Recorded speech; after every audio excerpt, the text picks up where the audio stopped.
₹75,00,000 मिळणार.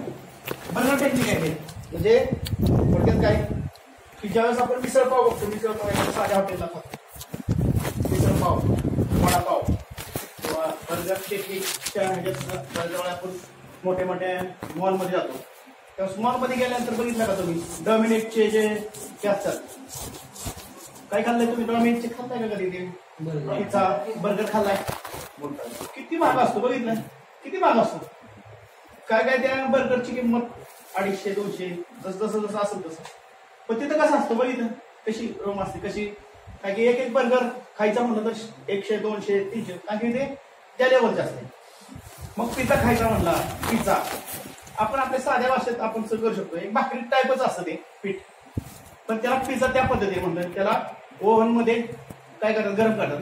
आता आमचं काय झालं की ज्यावेळेस आम्ही मुंबईला वगैरे जातो, की आमच्या मिसेसला, आमच्या छोकरीला ते आवडतं. त्यामुळे कुठे एकदा शोरूम दिसलं की त्या 1000-1500 रुपये जातातच. त्यात काय सावरत नाही, कारण की तेच त्यांचा आहार असतो त्या दिवसात. म्हणजे आपल्याला वाटतं की आता आपण भाकरी खाल्ली नाही, चपाती खाल्ली नाही, पोट नाही भरलं, तर त्याचं ती खाल्लं की ओके आमचं झालं म्हणतात, आता आम्हाला परत काय लागणार. मग ती महागातली आहे यात. त्यांनी काय सांगितलं, बर्गर टेक्निक.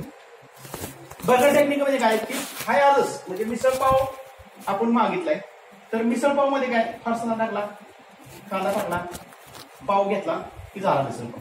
पण त्यासाठी अजून काय एक्स्ट्रा काय, तर त्याच्याबरोबर त्यांनी थाळी सजवून दिली, एक मिसळ पाव, त्याच्याबरोबर कांदा डिश वेगळी, बरोबर, त्याचबरोबर कोथिंबीरची आणि कांदा मिक्स केलेली डिश वेगळी, लिंबू वेगळं, आणि त्याचबरोबर कट दिला, तेच की कट दिला छोट्या ह्याच्यात, आणि त्याचबरोबर त्यांनी मटकी दिली, मटकी थोडी त्याच्यावर मिक्स करायला, तर झालं ते. फक्त एवढंच आहे की डायरेक्ट असं मागायचं, स्टेप बाय स्टेप मागायचं. मग ह्यांनी काय सांगितलं की PWB दिला होता, प्रीमियम बेनिफिट पॉलिसी मुलाला दिली. इन केस तुमचं काय बरं वाईट झालं तर ह्या मुलाला असे पैसे मिळतात. त्यांनी गोळ्या, एक वाक्य त्याचं आपल्याला आवडलं की थोडी गोळ्या बचा करू, सगळं फटाफट करू नका, पण आपण एक जीवनलक्ष पॉलिसीला एक असं काय सांगतो की ते माणूस त्याचं. आता आपण काय करणार आहे की आपण 933 ला पॅक झालोय, कव्हर झालोय.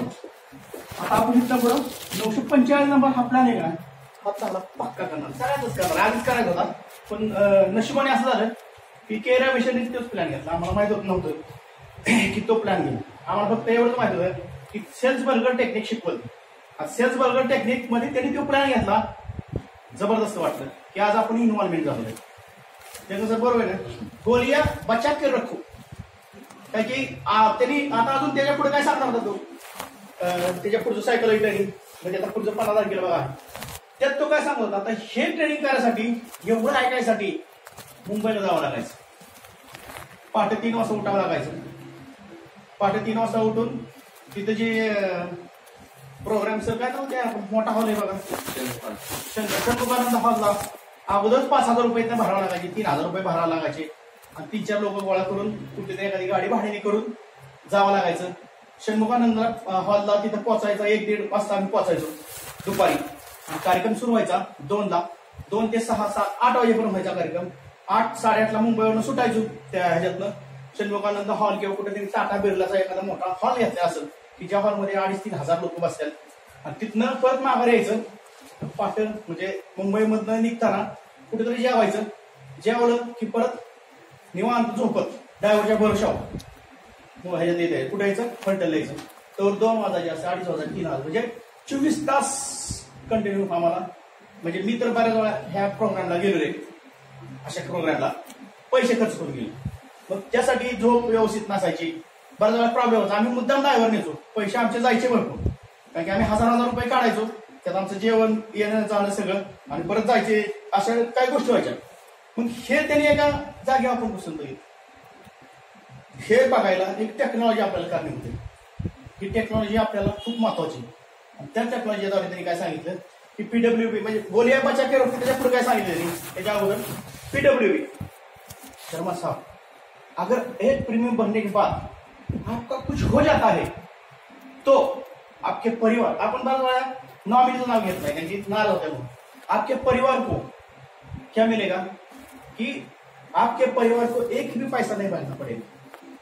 जो हिसाब मैंने आपको दिया है उसी तरह हर साल 2 लाख आपके परिवार को मिलता रहेगा और अंत में 1,75,00,000 अशा पण गोष्टी सांगत होतो बरोबर. मग ही सांगितलं. त्यानंतर त्यांनी मध्ये आज सांगितलं की हा एक बेनिफिट सांगितलं त्यांनी, accident death and disability benefit. छान सांगितलं, मला पण आवडलं. माझं जास्त लक्ष इकडेच होतं, एक 10-20% तुमच्याकडे होतं. मी काय ऐकलं की शर्मा साहब अगर ऐशी व्यवस्था, अगर ऐसी काय त्यांनी वाक्य वापरलं माहितीये का तुम्हाला? मृत्यूचं वाक्य वापरलं. इस फॉर्म में ये आपके लिए फॉर्मूला है, इस फॉर्म में ये आहे की ऍड आहे, पण मृत्यूच्या वेळेस त्यांनी एक वाक्य वापरलं, अनिश्चित समय. अनिश्चित आज वाक्य परफेक्ट सांगितलं मी तुम्हाला, म्हणतो तिथे आहे लक्षात घ्या. अनिश्चित घटना काय ते घटना आहे. एक वाक्य असं होतं की ते त्याला पटणार होतं, हिंदीतलं वाक्य होतं, आपल्याला ते मराठीत घेता येत नाही बरोबर. ठीक आहे, परत एकदा कव्हर करतो. हो, अनिश्चित घटना सांगितली. अनुचित समय कसं आहे? समय अनुचित घटना. ठीक आहे, त्यांनी काय सांगितलं की शर्मा साहब गोलियां बचा के रखो. शर्मा साहब अगर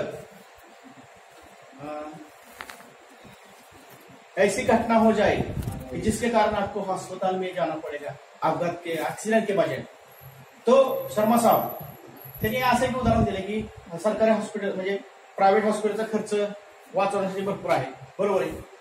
ऐसा नहीं की एक्सीडेंट होने के बाद वो मरे, ऐसा नाही आहे, बरोबर आहे. त्यांनी तसं आपल्याला सांगत होता.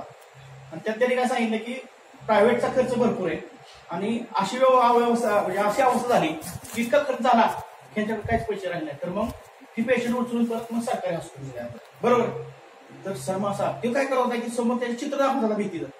शर्मा साहब इस पॉलिसी में मैंने ये व्यवस्था की है कि अगर एक्सीडेंट के वजह से आप, आणि त्यांनी सांगत होता की हात पाव तुटले असं काय सांगू नका, आप घर में ही रहेंगे, कुछ करने लायक नहीं रहेंगे, तो LIC में ऐसी इस पॉलिसी में मैंने तरतूद की है कि आप घर बैठे हर महीना 10 साल तक 120 महीना तक आप क्या कर सकते हैं की महीना पेन्शन ले सकते. की त्याच्यात आता आपण हे केला तर म्हणतात 825 बरेच काय अमाऊंट आहे, म्हणजे 120 महिन्यात 25 लाखाच्या अमाऊंट. आता मी कधी गेलं नाही, पण 10 लाखाला आपल्याला 8,333 रुपये मिळतात. मग 20 लाखाला किती झाले? 16, म्हणजे 20,000 रुपये साधारणतः आणि आसपास असेल काय ते. तर महीना 20,000 रुपये पेंशन आपको ऐसी तरतूद है कि महीना 20,000 रुपये हर महीना आपके परिवार को खर्च के लिए मिलेगा. उसके बाद कोई भी आपको प्रीमियम भरने की, आपको टेंशन लेने की जरूरत नहीं है. क्यों? क्योंकि कोई ऐसा प्राविधान मैंने इस पॉलिसी में किया है कि जो पॉलिसी में यह आपको हर महीना पैसा देता रहेगा लेकिन आपसे कुछ पैसा नहीं लेगा. और भी फिर उसके बाद 2 लाख रुपया हर साल आपको आने वाला है. और फिर शर्मा साहब 1,75,00,000 फिर सारखं ती बर्गर टेक्निकल सांगतो, बरोबर. ती एक सांगितलं. त्यानंतर त्यांनी मध्ये असे पोझिशन आली कि तो मतलब चेक करो, चेक कि शर्मा साहब मैंने जो आपको एक प्लान दिया है, आपको विश्वास है कि आपके लिए बहुत अच्छा प्लान है, जो उम्र करके है अच्छा प्लान आपके लिए है, और चेक करो. तो भी शर्मा साहब ऐसा बोलता है कि सोच के बताऊंगा, थोड़ा पत्नी से सोच विचार होगा. ये जब बोलता है तो उसने बोला कि गोलियां बचा के रखो, और गोलियां बचा के रखो. तो वो क्या करता है शर्मा साहब, 2 साल के बाद अगर आपको प्रीमियम भरने में कोई दिक्कत आती है तो इस पॉलिसी में ऐसा प्राविधान किया है कि अगर 1 साल में 1-2 साल में अगर आपके पास अगर प्रीमियम भरने के लिए कोई आपके पास व्यवस्था नहीं है तो इस पॉलिसी में मैंने ऐसी व्यवस्था की है कि अगर आपको लगता है कि आप इस साल में प्रीमियम नहीं भर पाऊंगा तो शर्मा साहब आप लोन के जरिए इस पॉलिसी का प्रीमियम का भुगतान आप सहज रूप से कर सकते हैं. टेक्निक आहे. आणि ह्याच्यात अनेक सांगितलं, त्यात अनेक पर्याय सांगितलं. अजून कुठला राहिलेला प्रश्न राहिला तुम्हाला वाटतंय का की काय राहिला असं सांगा. हा, क्रिटिकल इसकी क्रिटिकल इलनेस मी सांगितलं कि अगर वो हॉस्पिटल में पड़ा रहा है तो अस्पताल में पड़ा रहा है तो शर्मा साहब कुछ बीमारी आपको है, और न जाने ऐसे कोई बीमारी है की जो बीमारी थोडक्यात कॅन्सरचं सांगितलंय, कॅन्सर, हार्ट, ब्रेन, परत किडनी, ह्यातलं तर कॅन्सर, आपण कॅन्सर धरतो. शर्मा साहब न जाने अगर आपको किसी कारण अस्पताल में भर्ती होना पड़ा और आपका जो बीमारी है वो बड़ा ही ऐसा है कि जिस पर ज्यादा खर्च करना है, तो शर्मा साहब आप बीमारी का खर्चा करते रहिए, लेकिन LIC के इस पॉलिसी में मैंने ऐसी प्रावधान किया है कि अगर आपको कुछ हो जाता है बीमारी की वजह से तो 25 लाख रुपया आपको उस बीमारी के लिए खर्च करने के लिए इसमें प्रावधान किया है, और आपको इसके बाद कोई प्रीमियम भी भरना नहीं है,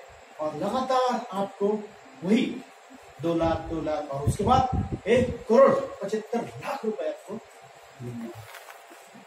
बरोबर. हे झाले की पण त्यांनी पण सांगितलं की काय थोड्या गमतीचा राहण्या सांगितल्या कि आप क्या करो कि बेडरूम की तरफ शर्मा साहब का पैसा किचन की तरफ नहीं रहेगा. शर्मा साहब का पैसा किधर रहेगा? बेडरूम की तरफ. उठिए शर्मा साहब.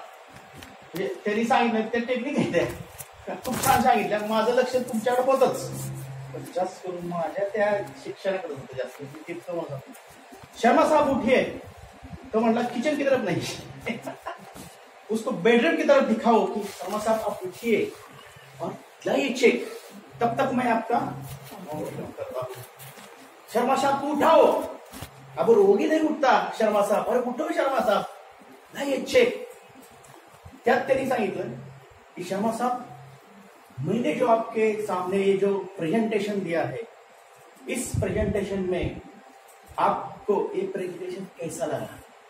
मैं आप विश्वास दिलाता हूं कि जो मैंने प्रेजेंटेशन आपको दिया है वो आपके परिवार के लिए, आपके लिए बहुत ही बेहतरीन है, और ऐसा पॉलिसी, ऐसा योजना जो है आपके लिए बहुत ही लाभदायक है. शर्मा साहब आपको ये पॉलिसी अच्छा लगा? जाइए चेक लगे. शर्मा साहब त्याच्या अगोदर शर्मा साहब अब पॉलिसी के लिए चेक देना पसंद करेंगे या बरं ऑप्शन सांगितलं काय सांगितलं? ऑप्शन. माणसाला ऑप्शन नाही आवडतो. असं जर सांगितलं की एखाद्याला मध्ये गाडी उठून मला पाणी म्हणणार नाही झालं काय म्हणणार मला उठाय, मला सांगते मला. तसं नाही. इथं कसं आहे, शर्मा साहब आप इस पॉलिसी के तो बहुत बड़ा अच्छा पॉलिसी है, और इसके लिए आप चेक देना पसंद करेंगे? ऑप्शन नहीं. ठीक है, जाइए शर्मा साहब, आप बेडरूम की तरफ इशारा करो. जय शर्मा साहब, जितना उठवा हार उठवा बाबा बस झालं. जय शर्मा साहब बेडरूम की तरफ, और आप चेक ले आइए. तेवढं त्यांनी सावधान सांगितले कि जो भानुमति है वो भी उसके सामने रहेगी. हमें भानुमति से कोई नहीं, जो कुछ प्रपंच करना है, संसार करना है, वो भानुमति के साथ इसको करना है, हमें नहीं करना. हमें उसकी चिंता नहीं करने की. हमें सिर्फ क्या है, तो चेक देता है ना, चलो चेक लिया. जैसे ही चेक आएगा, यानी सांगितलं क्या टेक्निक, लिखो. ज्यादातर उस पढ़ा मत रहने दो, क्योंकि कुछ भी बदल सकता है. भानुमति को लगता है मैं तो आपको, तुम तो पिछले 2-3 दिनों से मुझे बोल रहे थे कि तुम्हारे लिए एक अच्छा सा नेकलेस बनाएंगे, तो 1 लाख रुपए मैं रहने दीजिए, अभी उसका नेकलेस बनाइए. इसके बारे में फिर विचार सोचिए. ऐसा विचार उस भानुमति के मन में आ सकता है. तो उसने क्या कहा, जैसे ही चेक टेबल पर रहेगा आप लिखिए, साइन लेना मत भूलिए. जैसे ही साइन होता है अपना दफ्तर खोलिए, अपना बैग चुपके से अंदर उस चेक को रहने दीजिए, पड़ा रहने दीजिए, आगे नहीं रहना दीजिए, और अपना काम हो गया. जैसे काम हो गया, ज्यादा बड़बड़ करने का नहीं बात. जैसे काम हो गया फिर बोलने का कि शर्मा साहब आपका तो एक पॉलिसी का डॉक्यूमेंट मैंने सब फिलअप कर दिया. कल सुबह आप 8 बजे बिल्कुल कुछ मत खाइए, खाली पेट. आप कल सुबह 8 बजे या 9 बजे आप कितने बजे तयार है असं म्हणण्यापेक्षा, म्हणजे असं म्हणण्यापेक्षा शर्मा साहेब आप 8 बजे या 9 बजे, 1 मिनिट रोहिदास जातो ठेवलं तर नाही आहे की वाट बघते सगळी नाही या की सगळी वाट बघते त्यांना वाट बरं का. शर्मा साहेब रोहिदास बाजार माहिती आपण त्याच्यात इन्व्हॉल्व झाले म्हणून त्यांना ती काय प्रश्न विचारत त्यांनी ती इन्व्हॉल्व झाली 5 वाजल्यापासून 5:30 वाजल्यापासून ती आहे ते. शर्मा साहब कल आपको 8 बजे लेने आऊं या 9 बजे लेने आऊं कैसा मेरी कैसे असं सर शर्मा अभी कॉलेज हो गया चलो 8 बजे बिना खा के चलो तरीका. हा टेक्निक वर तरीका खूप छान आहे. त्याच्या पुढचा मी एक टेक्निक तुम्हाला सांगितली पुढे सांगणार आहे ती आत्ता मी सांगितलं तुम्हाला चालेल का सांगितलं तुमचं जास्त वेळ घ्यायची माझी इच्छा नाही. शर्मा साहब आप खाली पेट बिना खाए नाश्ता काय शर्मा साहेबाला उठल्या उठल्या त्याला बंच काय लागत असेल तर काय माहिती बरोबर. शर्मा साहब कल सुबह खाली पेट म्हणजे लगेच क्लोजिंग करून टाकायचं लय ठेवायचं नाही. पैसे घेतल्या वेळी नाही पण लगेच क्लोजिंग ठेवायचं. परत काय होतं त्यांनी एक वाक्य सांगितलं होतं की अगर आपका लोहा गर्म है तो मार दो हाथ थोड़ा. बरेच वर्ष नाही लोहा गरम है मार दो हाथ. शोले पिक्चर मध्ये एक असं वाक्य होतं लोहा गरम है मार दो हाथ. बरोबर है. म्हणजे आपको चपाती बनाना है तो चपाती का जो लोहा है बराबर है ना वो जब तक जैसा है गरम तभी आप चपाती सेक सकते हैं ना. चपाती तो लोहा गर्म है तो वो बोलता है कि ऐसा करो कि थोड़ा 2-4 दिन के बाद दिवाली में देखेंगे इसमें देखेंगे उसमें देखेंगे तो उसको फिर से गोलियां बचा करो और फिर से उसको क्योंकि हम सेल्स पर्सन हैं हमारा काम क्या है सेल करना काम है. अगर आप सेल करना है तो आपका काम सेल ही करना है. भाई वो ले न ले लेकिन आपका काम क्या है सेल. जितना ज्यादा बेहतर सेल हो सके उतना ज्यादा बेहतर सेल वही उसी समय में करने की आप कोशिश करो.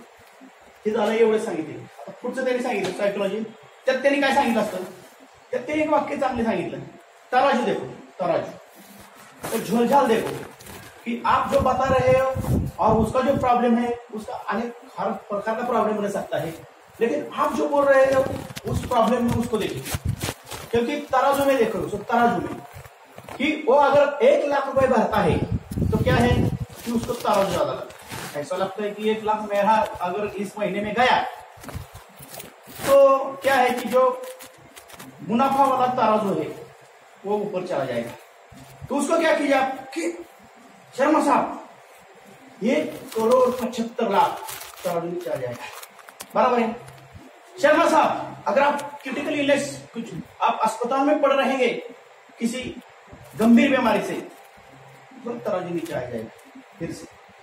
शर्मा साहब अगर आपके कुछ 1 साल प्रीमियम भरने में अगर कोई दिक्कत है तो शर्मा साहब इस पॉलिसी में ऐसी व्यवस्था है 2 साल के बाद अगर आप कोई प्रीमियम भरना करना चाहे और उसका आपके पास कुछ रुपए नहीं रहेगा तो इसमें ऐसी व्यवस्था है शर्मा साहब कुछ लोन के जरिए हम अपनी प्रीमियम की भुगतान कर सकते. तराजू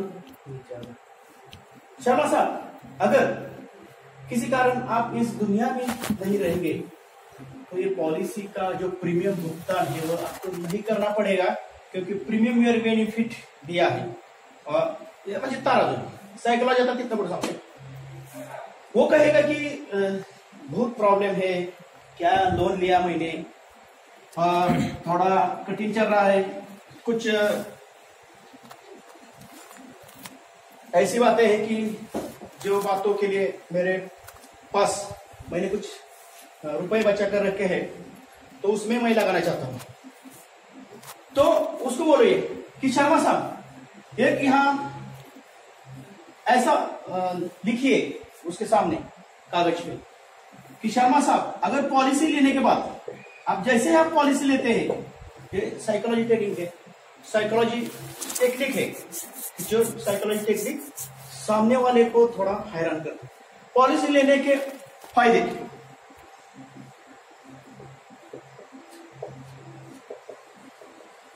और पॉलिसी न लेने के फायदे।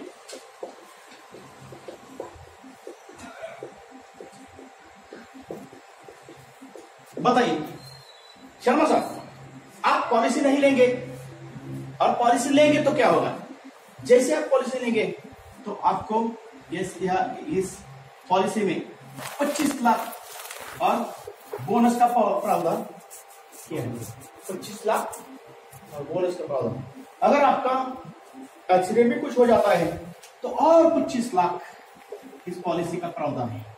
दूसरा बेनिफिट सर, जब अगर आपका कुछ तराजू है ना, तराजू लक्ष्य रहे सर, आपका अगर कुछ हो जाता है दुर्घटना के वश, तो LIC आपको ये भी 25 लाख देगा और ये दूसरा भी 25 लाख देगा। शर्मा साहब सोचिए कि जिस फैमिली के लिए आप इतना कुछ कर रहे हैं, न जाने आपको कुछ हो जाता है तो LIC में ऐसी व्यवस्था है कि ये जो अगले वाला प्रीमियम है वो प्रीमियम आपको देना नहीं पड़ेगा, तो लगातार ये आपके लिए माफ हो जाएगा और व्यव हो जाएगा। और लगातार जैसे मैंने आपको बताया है कि बिना प्रीमियम भरे लगातार हर साल LIC आपको हमेशा 2 लाख रुपए देता रहेगा।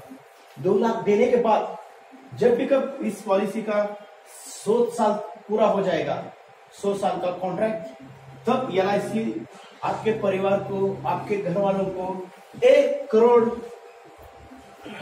75 लाख देने ही देने वाला है। शर्मा साहब, अगर पॉलिसी नहीं ली तो क्या है कि ये सब मुनाफे आपको नहीं मिलेगा। सिर्फ आपको एक आप करना है कि आपको सिर्फ 1 लाख रुपए प्रीमियम भरना है। अगर ये नहीं लेते तो ये नहीं मिलता, अगर ये लेते हैं तो इसके लिए सिर्फ प्रीमियम भरना होगा। हे सायकोलॉजी भरपूर काय अशा गोष्टी की त्या तुम्हाला किंवा मला शिकायला बरं झालं। ज्यावेळेस तवा गरम असेल त्यावेळेस तुम्ही आता बघा बऱ्याच पॉलिसी तुम्ही म्हणणार की सर गेले 2-3 वर्ष झाले मी एका माणसाच्या मागे लागलोय पण ते तयार होत नाही। तयार करण्याची टेक्निक आहे, त्या तयार करण्याची टेक्निक तुम्हाला मिळायला पाहिजे। थोडं 2 मिनिटात आता हा विषय तुम्हाला समजला असेल समजून, तुम्हाला ह्यात काय अडचण वाटते का? किंवा मला वाटतंय सर फक्त भाषी पण लावलं, ह्याला असं काय वाटतं का की मला ह्या आता ऑनलाईन ट्रेनिंगवर तुम्ही जी काय